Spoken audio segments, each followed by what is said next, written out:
guys, magandang gabi. Dumating na yung ating order ng mga Phoenix sawa. So check natin.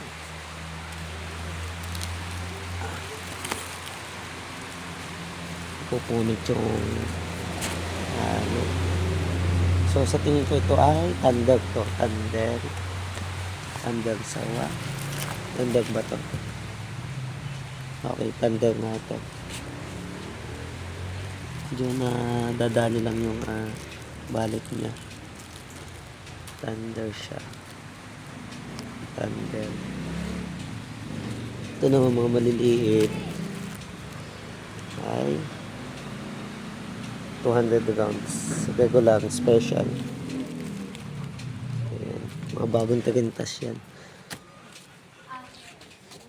So ito naman sa kabila. Ganun din pala yung sawa to, halos lahat.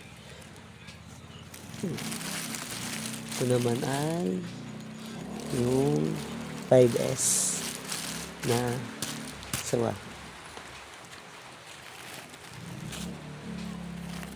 Ito, ang bigat nito. Ang bigat nung 200 grams. Ang bigat. So yan, 500 grams. Phoenix Thunder. Special. Sa fountain.